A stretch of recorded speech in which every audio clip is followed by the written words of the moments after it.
The town of Black Pines existed in the kind of obscurity that made cartographers squint at their maps and wonder if someone had made a mistake. Nestled in the Appalachian foothills somewhere between eastern Kentucky and western Virginia, it appeared on exactly 3 road atlases published between 1968 and 1974, then vanished from all subsequent editions as if the land itself had decided to forget. Population records from 1970 listed 243 residents, though no census taker ever personally visited to confirm that number. The town took its name from the dense grove of pitch pines that surrounded it on 3 sides, trees so dark they appeared almost black when the afternoon sun dropped behind the ridgeline, casting everything in premature twilight. The events that would later become known as the Black Pines Incident began on September 14, 1973, during what locals called the blackout summer. Power outages had plagued the town since late June, rolling failures that the Appalachian Electric Company blamed on outdated infrastructure and the particularly brutal heat that turned the valley into a sweltering bowl of stagnant air.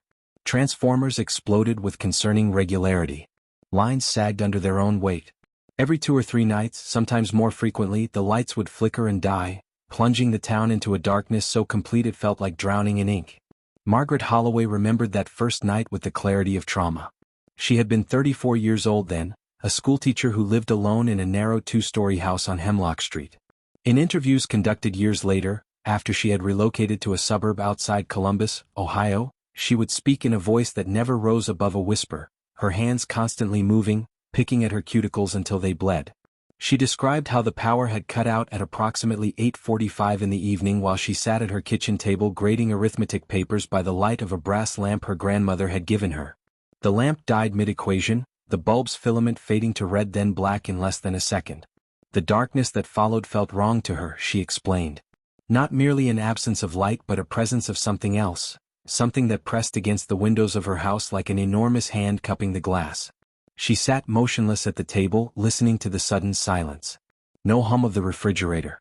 No distant drone of televisions from neighboring houses. No insects singing in the yard. Just silence, thick and suffocating, broken only by the sound of her own breathing and the rapid thud of her heart. Then she heard the wings. That was how she always described it, with those exact words.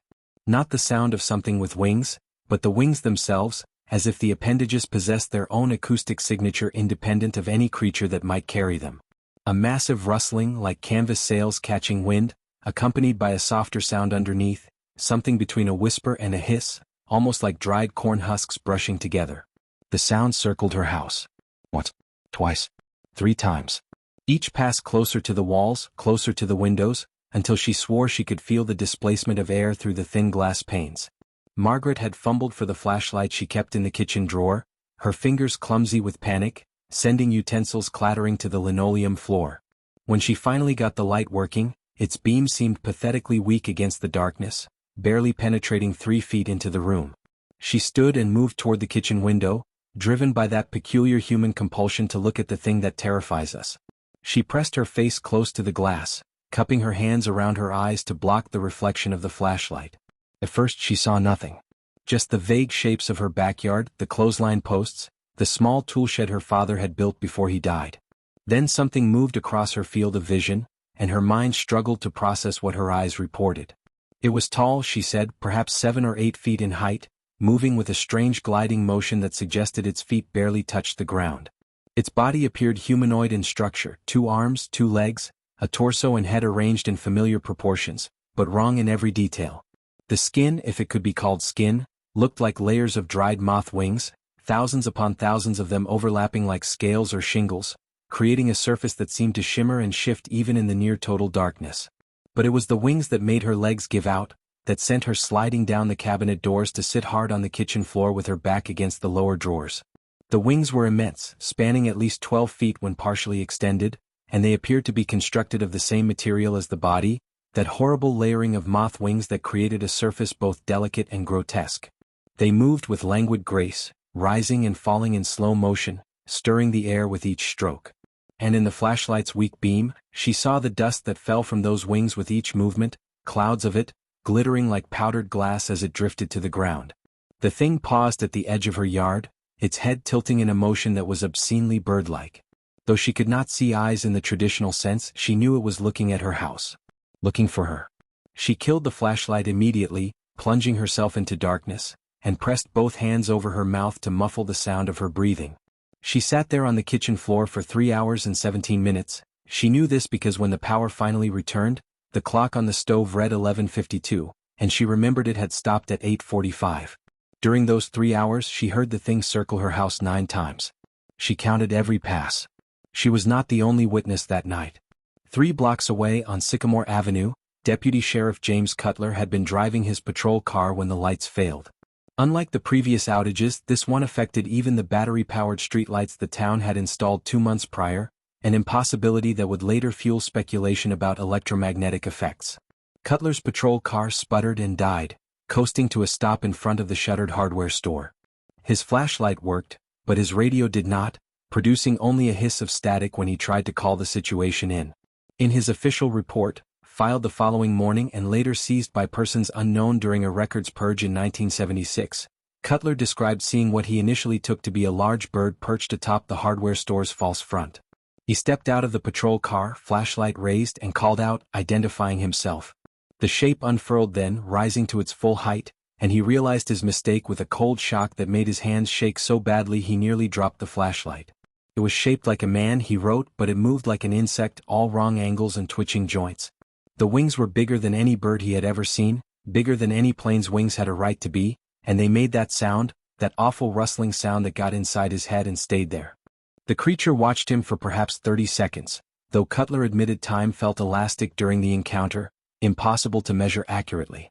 Then it simply dropped from the roof, wings spreading wide, and glided silently down Sycamore Avenue, moving against the wind, defying what Cutler knew about aerodynamics and physics.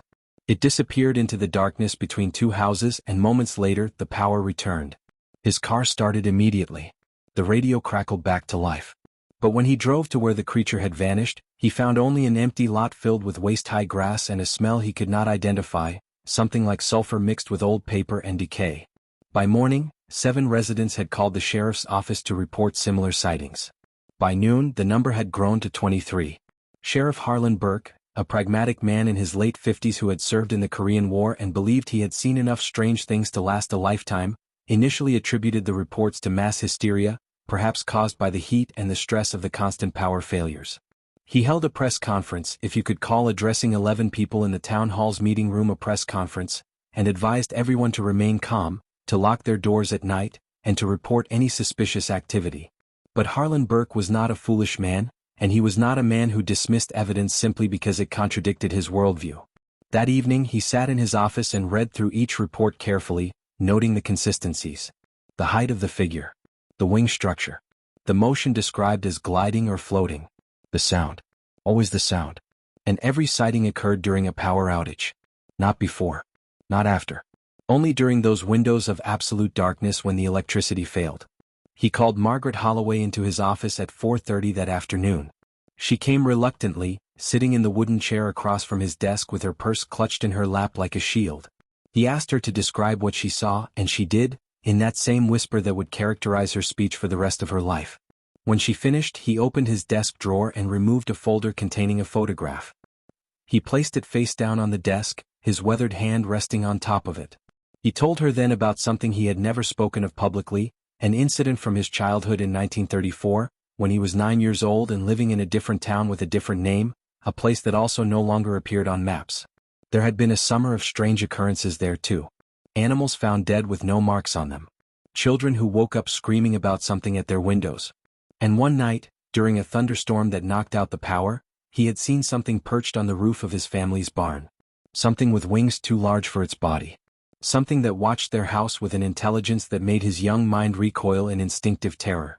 He flipped the photograph over then, sliding it across the desk to Margaret.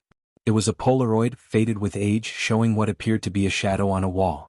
But the shadow had wings, vast and detailed, and it was not a shape that any bird or bat could cast. Margaret Holloway looked at the photograph for a long time, then raised her eyes to meet Sheriff Burke's steady gaze. Neither of them spoke. Neither of them needed to. They both understood that what was happening in Black Pines was not new. It was not unique. It had happened before, and it would happen again, following some pattern they could not comprehend, drawn to places of darkness and isolation, to towns that existed in the margins of maps and memory. Block 2. The second major incident occurred on September 21, exactly 1 week after the initial sightings, during what would prove to be the longest power outage of the blackout summer. At 6:41 in the evening, every light in Black Pines failed simultaneously. This time, the darkness would last for 14 hours and 36 minutes.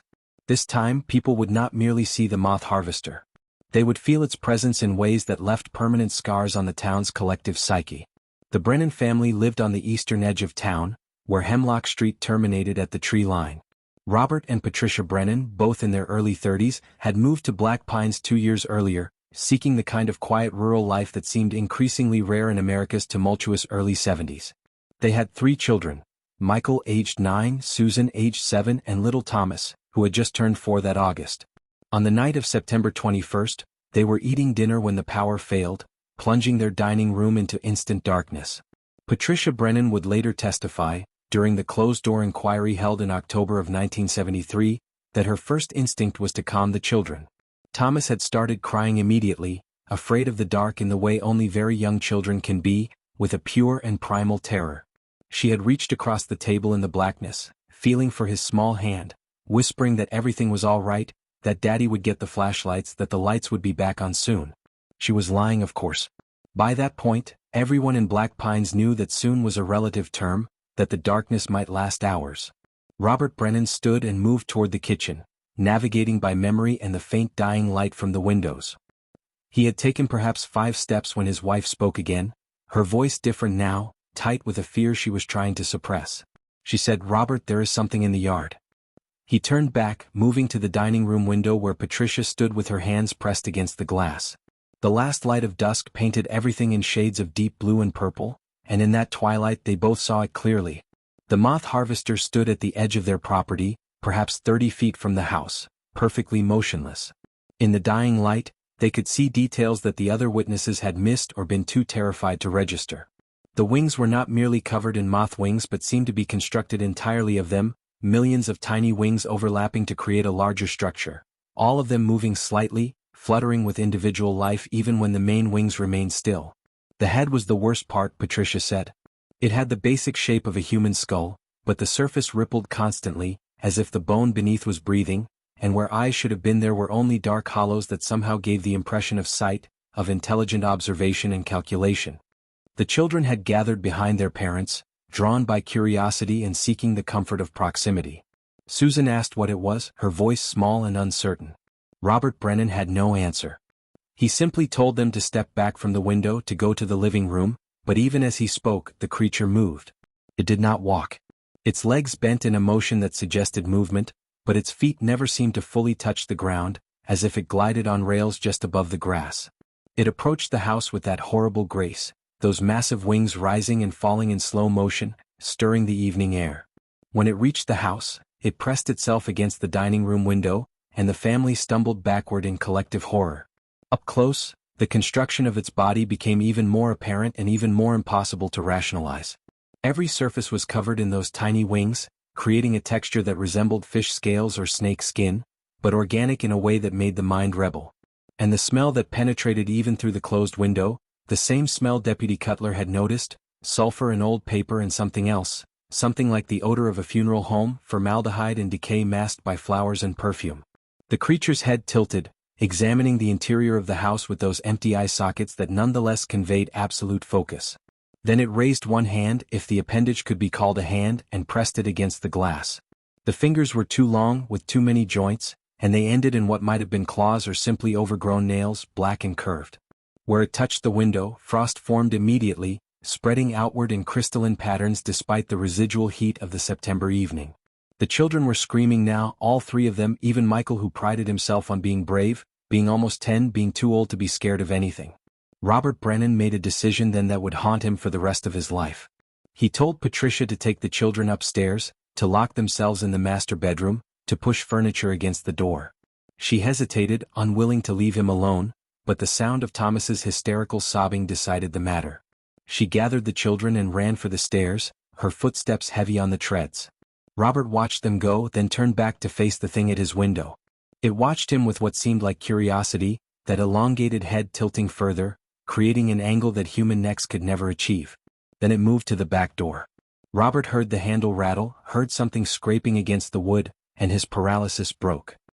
He ran to the kitchen, grabbing the largest knife from the block on the counter, knowing even as he did so that it was an absurd gesture, that metal would mean nothing to this creature. But holding the knife made him feel fractionally less helpless, gave his hands something to do besides shake. The back door's window shattered inward, glass exploding across the kitchen linoleum, and a wing pushed through the opening, folding and compressing in ways that violated every principle of skeletal structure. The wing filled the doorway, blocking all view of the outside, and that dust, that horrible glittering dust began to drift into his kitchen, settling on every surface. Robert backed toward the stairs, knife extended, watching as more of the creature pushed through the doorway that should have been far too small to accommodate it. But it was compressing itself, folding in ways that made his eyes hurt to follow, and he realized with cold certainty that doors and walls would not stop this thing, that it would enter his home and climb those stairs to where his wife and children huddled in terrified darkness. He did the only thing he could think of. He screamed at it, shouted obscenities and challenges, trying to draw its attention, trying to make himself the focus of whatever hunger or curiosity drove it. And it worked. The creature paused in its impossible entry, that head swiveling to focus on him again. Then it withdrew, pulling itself back out through the shattered door with that same fluid compression, and Robert heard the sound of wings again, that massive rustling, followed by a heavy impact on the roof. It was above them now. He could hear it moving across the shingles, hear the claws or talons or whatever it had for feet scraping and clicking on the asphalt surface. Upstairs, Patricia and the children heard it too, heard something massive settling on the roof directly over their heads, heard the timbers of the house creaking under sudden weight that should not have been there. The Brennan family would remain trapped in their house for the next 8 hours.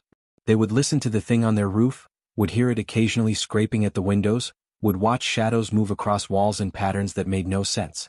When the power finally returned at 9:17 the following morning, flooding the house with electric light, the creature was gone. But the evidence of its visit remained. The shattered back door window. The deep gouges in the kitchen linoleum where claws had gripped the floor. The frost patterns on multiple windows.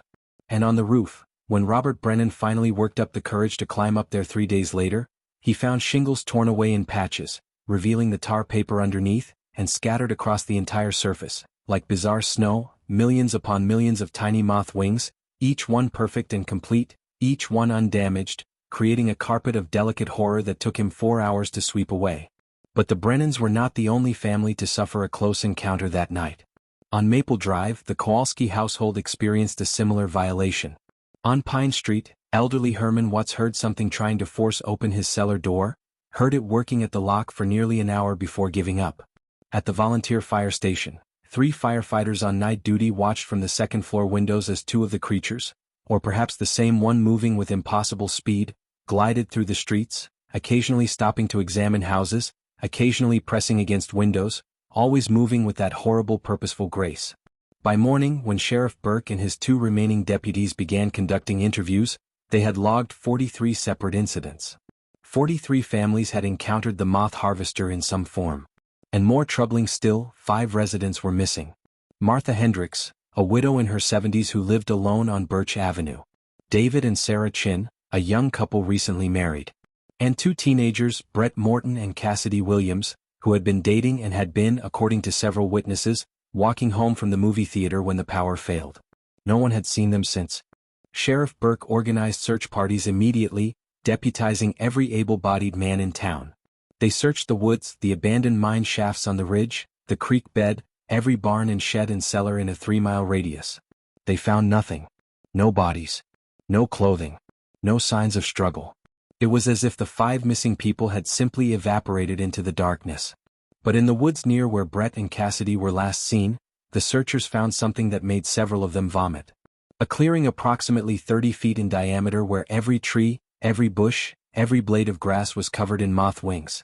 Not scattered like autumn leaves but placed, arranged with deliberate care, overlapping in patterns that suggested intelligence and purpose, creating a surface that looked almost like fabric or paper, but made of millions of tiny wings all oriented in the same direction. Margaret Holloway, despite her terror, despite her desire to never leave her house again, joined the search parties. She felt responsible somehow, felt that her witnessing had implicated her in whatever was happening. On the afternoon of September 23rd, while searching a section of the pine forest north of town, she found something that made her fall to her knees in the dead leaves. A shoe. Small. Child-sized. But there were no missing children. The shoe was old, she could tell, the leather cracked and dried, the sole nearly worn through.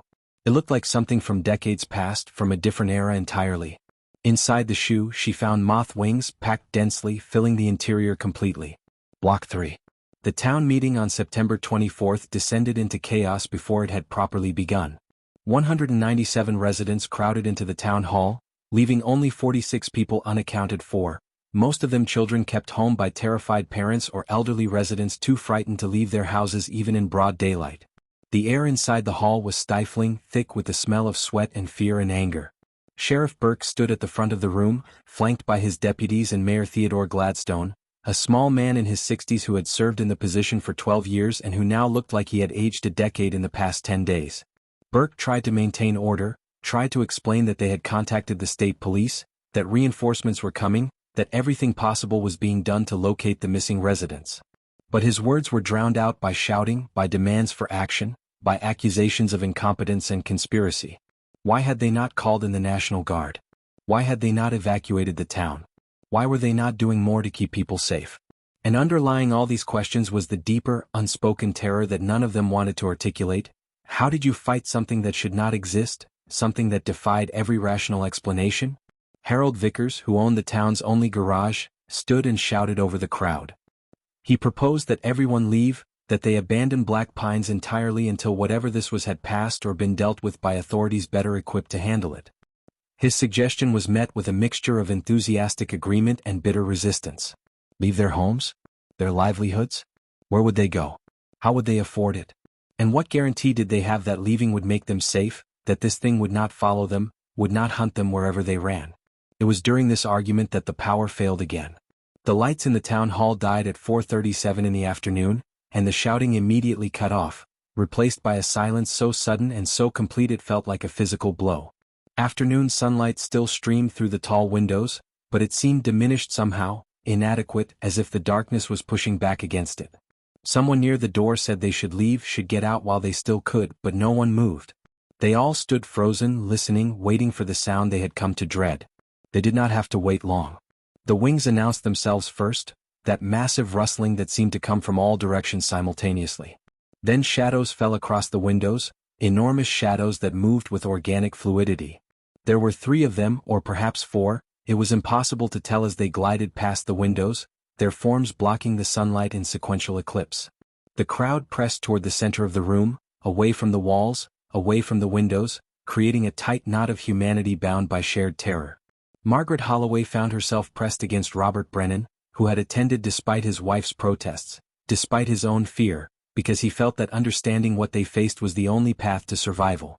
She felt him trembling, or perhaps she was trembling, or perhaps they both were, their bodies responding to a fear that bypassed rational thought and touched something ancient in the human brain, the fear of being prey, of being hunted by something larger and more powerful and utterly incomprehensible. One of the creatures landed on the town hall roof. They heard the impact, heard the timbers groan under sudden weight. Then another landed. Then a third. The ceiling above them became alive with the sound of movement, of things walking or crawling or dragging themselves across the shingles. Dust and bits of insulation drifted down from between the boards, and everyone stared upward, watching the ceiling flex and buckle slightly under the weight of the impossible things perched above them. Sheriff Burke's voice cut through the silence, steady despite the fear everyone could see in his eyes. He told them to remain calm, to stay quiet, to avoid drawing attention. As if they could avoid being noticed, as if the creatures did not already know exactly where they were, exactly how many hearts beat in terrified rhythm below that stressed ceiling. But his words provided something to focus on, some alternative to screaming, and the crowd obeyed with the desperate discipline of people who understood that panic would solve nothing. The creatures stayed on the roof for 37 minutes. During that time, no one in the hall spoke above a whisper. During that time, they heard sounds that would feature in their nightmares for years afterward. Scraping like claws on wood. A tapping, rhythmic and deliberate like something sending a message. And once, a sound that might have been vocalization, a low thrumming that vibrated through the entire structure, through the boards and beams, through the bodies of everyone present, resonating in their chests and bones with a frequency that made several people clutch at their hearts, suddenly convinced they were having attacks. Then, as suddenly as they had arrived, the creatures departed. The shadows lifted from the windows. The weight left the roof. The sound of wings faded into the distance. 5 minutes later, the power returned and the fluorescent lights buzzed back to life, their harsh illumination exposing the crowd for what it had become. 200 people who now understood viscerally that they were not the dominant species, that something existed in the world that could hunt them with impunity, and that all their technology and weapons and civilized confidence meant nothing in the face of this ancient predator. The meeting did not resume. People filed out silently, returning to their homes in groups, no one willing to walk alone even in daylight, even with the power restored. Sheriff Burke stood at the front of the empty hall, staring at nothing, and Margaret Holloway approached him because someone had to, because someone needed to ask the question that everyone was thinking. She asked him what they should do, how they should fight this, how they could protect themselves and their families. Burke looked at her with eyes that had seen combat and death and human cruelty, and she watched those eyes admit defeat. He told her the truth then, the thing he could not say in front of the crowd, the thing that would destroy the last remnants of hope if it became common knowledge. He told her that he did not think they could fight it. He had been researching, making discreet phone calls to colleagues in other states, to academics who studied folklore and cryptozoology, to anyone who might have information about similar incidents. And what he had learned terrified him more than the creatures themselves. This had happened before. Not just in his childhood town but in dozens of places across the country, across the world, stretching back centuries.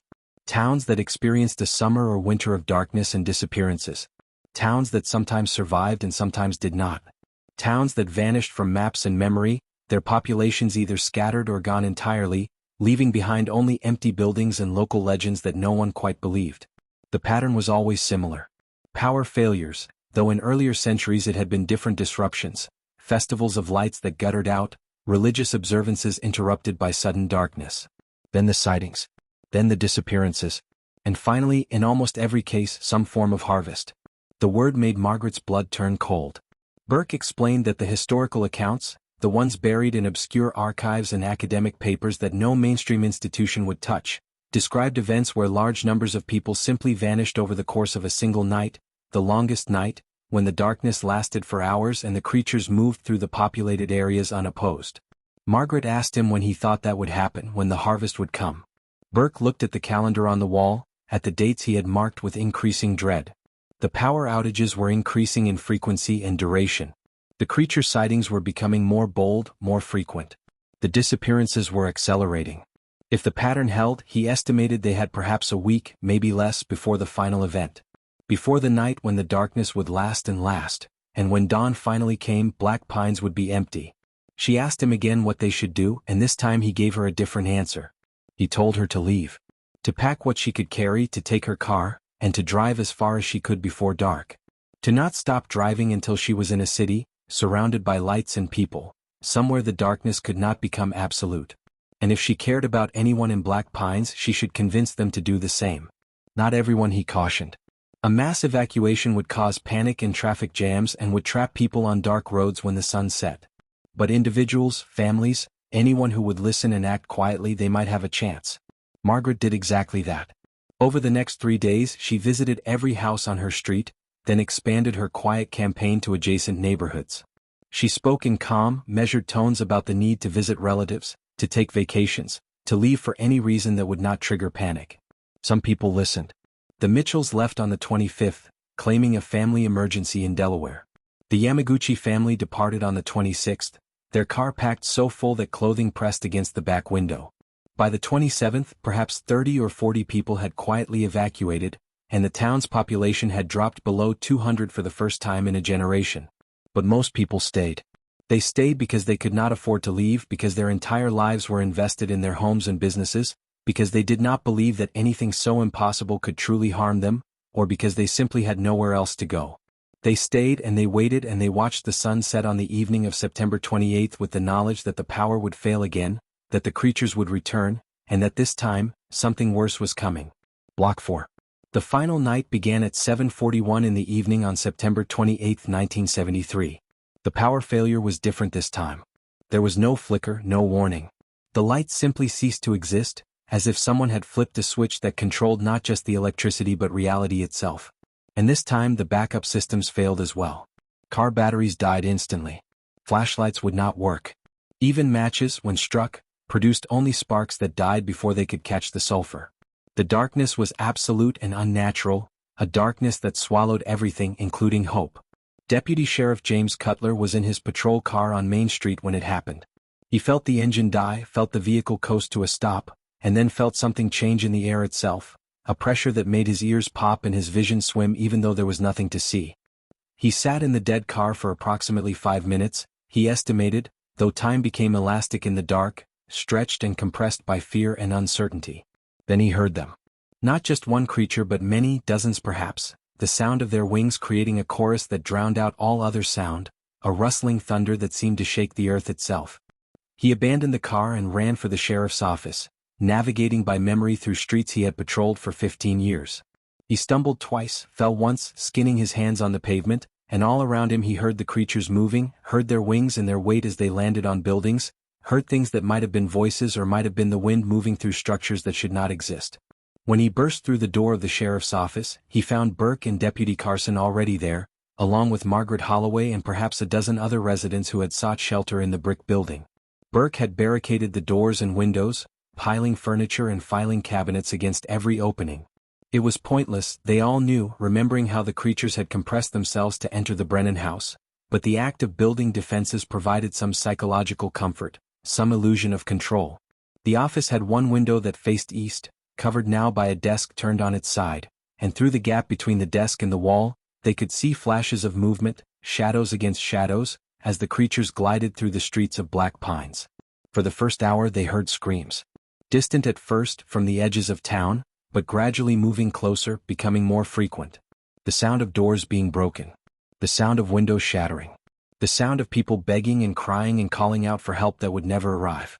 Margaret pressed her hands over her ears, trying to block it out, but the sounds penetrated anyway, imprinting themselves on her memory with the permanent clarity of trauma. Then the sounds changed. The screams became less frequent, replaced by a different sound, something that might have been wind but was not wind, something that moved through the streets with purpose and direction. It was the sound of wings, thousands of wings, all moving in synchronization, creating a current of air that they could feel even inside the barricaded office, a breeze that came through the cracks around the door and carried with it that smell, that horrible combination of sulfur and paper and decay. Robert Brennan was in the group, having left his family in the church basement where Reverend Thomas had organized a shelter for those too frightened to remain in their homes. He stood near the covered window, peering through the gap, and what he saw made him stagger backward, his face gone white even in the darkness. He described it later, during the deposition, his voice mechanical, reciting facts because emotion had become impossible. He said the street outside was full of them.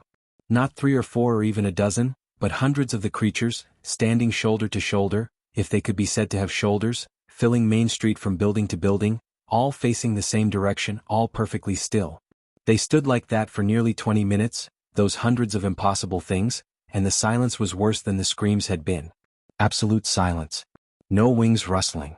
No movement. Just hundreds of those eyeless heads all turned toward something the people in the sheriff's office could not see. Then as one they moved. Not walking or gliding but rising, their wings spreading in perfect unison, and they lifted into the air with a sound like 1,000 sheets being shaken out all at once. The swarm, for that was the only word that fit, moved south down Main Street toward the residential area, and everyone in the office understood what was happening. The harvest had begun. The creatures were going house to house, systematically, and what they did there was something the survivors would never fully describe, would never fully understand. Deputy Carson tried to leave, tried to open the door and run to his own house where his wife and teenage daughter were hiding, but Burke and Cutler held him back, understanding that leaving the shelter would mean death, that there was nothing any of them could do now but wait and hope and pray to whatever gods might listen that dawn would come before the creatures reached them. The sounds from outside changed again. No more screams. Just that wind that was not wind. Just the massive rustling of wings. And underneath it, barely audible, a humming or thrumming, that same vibration they had felt in the town hall, but sustained now, growing in intensity, resonating through the building's foundation, through the bones of everyone sheltering inside. It was a sound that carried information, Margaret thought, though she could not articulate what information, only that her body responded to it with a terror so profound it bypassed conscious thought entirely. Hours passed. No one slept. No one spoke. They simply endured, listening to the sounds outside, feeling the building shake periodically as something massive landed on the roof or pressed against the walls. At some point, Margaret realized she was praying, reciting fragments of prayers she had learned as a child and had not thought about in decades. Around her, others were doing the same, their lips moving in the darkness, seeking comfort in ritual and repetition. When dawn finally came, it came slowly, reluctantly, as if the light itself was hesitant to reveal what the darkness had done. The pressure in the air released suddenly, making everyone gasp. The humming stopped. And through the gap in the barricaded window, they saw the creatures departing, rising into the air in coordinated groups, their wings catching the first rays of sunlight, making them shimmer like enormous moths drawn to some distant flame. They flew west, toward the mountains, toward the deepest part of the forest, and within minutes they had vanished completely, as if they had never existed. Sheriff Burke and his deputies were the first to venture outside. What they found would be documented in the sealed reports, in the photographs that were classified and buried, in the testimony that was heard by federal investigators and then dismissed as mass hysteria or hoax. Main Street was covered in moth wings, a carpet of them inches deep, creating a surface that crunched and shifted underfoot. Every window in town had been touched, frost patterns covering the glass despite the September warmth. And the people, the ones who had not reached shelter in time, were gone. Not dead. Gone. Houses stood open, doors torn from hinges, furniture overturned, but no bodies. No blood. No signs of struggle beyond the broken doors and shattered windows. It was as if everyone inside had simply evaporated, leaving behind only their possessions, their half-eaten dinners, their abandoned lives. The final count would take days to compile, but when it was finished, the number was devastating. 137 residents of Black Pines had vanished during that final night. 137 people who had been there when the sun set and were gone when it rose again. The survivors, those who had reached shelter or hidden in basements or by simple luck had been overlooked, numbered 64. 64 people out of a town that had started the summer with 243. They emerged from their hiding places like refugees from a war, dazed and traumatized, moving through streets carpeted with moth wings, seeing their town transformed into something from a nightmare. Some began gathering the wings, sweeping them into piles, trying to restore normalcy through the familiar ritual of cleaning.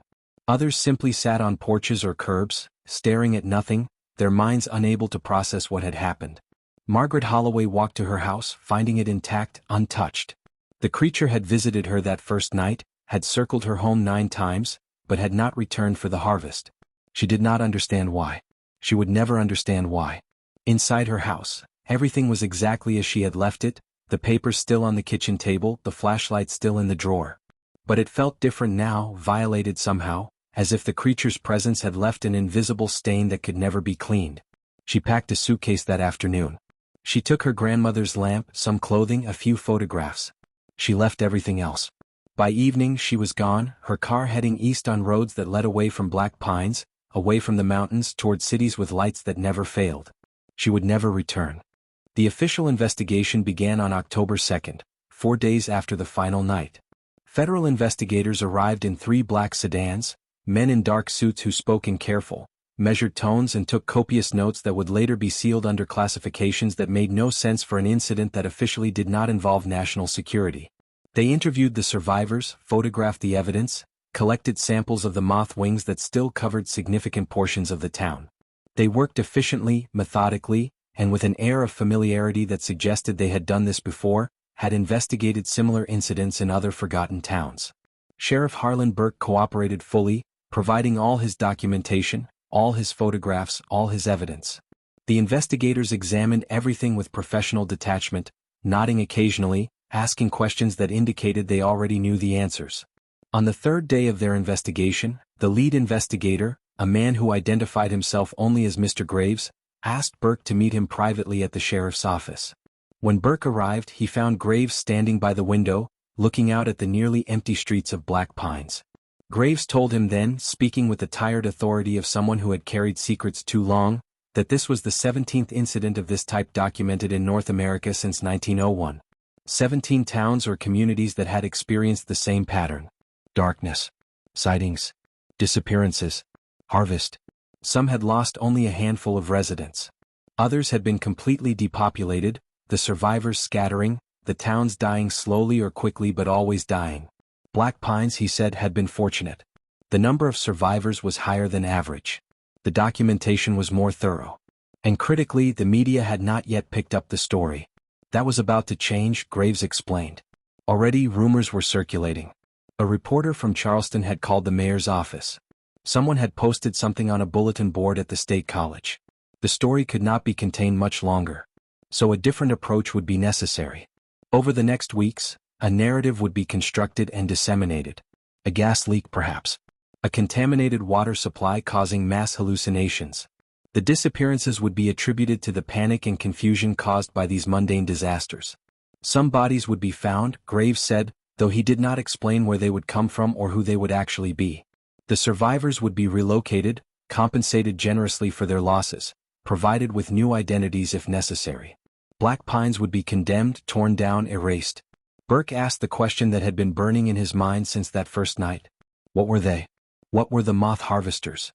Graves looked at him for a long time before answering, and when he spoke, his voice carried a sadness that seemed to age him visibly. He said he did not know. Not truly. There were theories, of course. Interdimensional predators. Ancient entities that had existed before humanity and would exist after. Biological weapons from some long-forgotten civilization. Mass hallucinations given temporary physical form by collective belief. Every theory had evidence to support it and evidence to contradict it. The only certainties were these. They existed, they hunted according to patterns that spanned decades or centuries, they targeted isolated communities, and they could not be fought with conventional means. Burke asked the final question, the one that mattered most. Would they return? Graves' answer was honest and therefore devastating. Yes. Not to Black Pines, the pattern did not repeat in the same location. But somewhere else. Some other town in some other state or country, some community that existed in the margins, that had the right combination of isolation and darkness and unlucky timing. And when they returned, people would disappear again and investigators would arrive again, and the truth would be buried again because the alternative, telling the world that something like the Moth Harvesters existed, would cause a panic that would destroy more lives than the creatures themselves ever could. Margaret Holloway read about Black Pines in the newspaper 3 weeks later, from her new apartment in Columbus. The article was small, buried on page 7, describing a gas explosion that had forced the evacuation and demolition of a small Appalachian town. 30 people had been killed in the disaster, the article claimed. The survivors had been relocated. The investigation was ongoing. She read it twice, then folded the newspaper and placed it in her kitchen trash. She understood the necessity of the lie. She even appreciated the efficiency of it. But she also knew that somewhere, packed in a box in her closet, were photographs and documents that told a different story, a true story, and she wondered if someday, when she was old or dying or simply ready to be believed, she might share them. The town of Black Pines was demolished in November of 1973. Heavy machinery rolled down Main Street, reducing buildings to rubble, grinding wood and brick into dust. The workers reported finding unusual quantities of moth wings in every structure, packed into corners and crevices, hidden in attics and basements. They swept them up and burned them, creating pyres that smoldered for days, filling the valley with smoke that smelled of sulfur and paper. By December, nothing remained but foundations and the dark pine trees that had given the town its name. In the years that followed, the survivors scattered across the country. Some changed their names. Some tried to forget. Some, like Margaret Holloway, kept records and waited. Deputy James Cutler became a security guard in Kentucky, never wearing a badge again. Robert Brennan moved his family to Florida, where the lights never failed, where the darkness was always temporary. Sheriff Harlan Burke retired early, using the federal compensation to buy a small house in Arizona, where he sat on his porch every evening and watched the sun set with the relief of someone who had seen too many sunsets that might have been the last. The disappearances were never explained. The 137 people who vanished that September night were never found, not their bodies, not their belongings, nothing. They simply ceased to exist in any material sense, leaving behind only records and memories and grieving families who received no answers, only compensation and carefully crafted lies. Some investigators, working independently, claimed to have found patterns in other historical records, other disappearances that matched the profile, stretching back centuries, even millennia. Towns that vanished from ancient maps. Settlements that were abandoned for no recorded reason. Communities that experienced what the locals called ghost years or dark summers, events that entered folklore but were dismissed as superstition. The forest where the creatures had vanished remained undisturbed. No one entered it willingly. Hunters avoided it.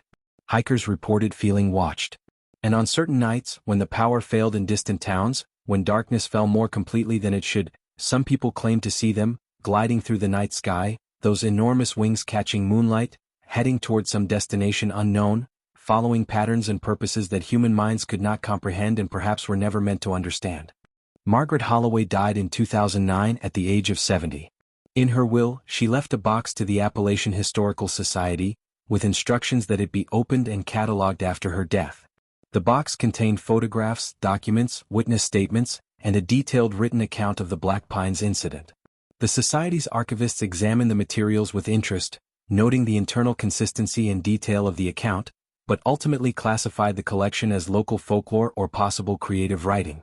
The materials were digitized and made available to researchers but attracted little attention outside academic circles that studied regional legends and paranormal folklore. In 2018, a graduate student at the University of Kentucky wrote a thesis examining power grid failures in rural Appalachia during the 1970s. While researching, she discovered references to black pines in utility company records, noting the unusual frequency and duration of outages during the summer of 1973. She found newspaper articles about the gas explosion and the town's demolition.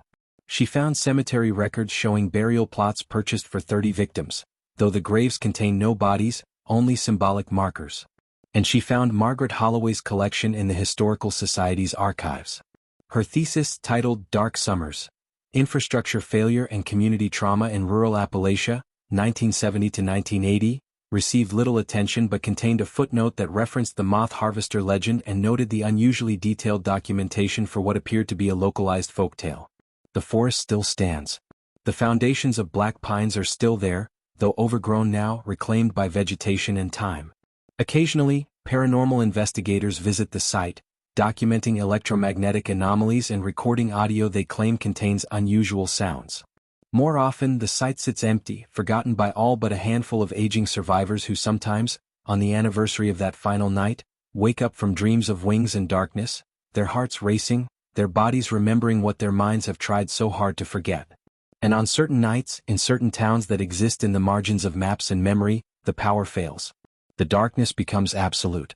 And if you listen carefully, if you stand very still in that perfect darkness, you might hear it.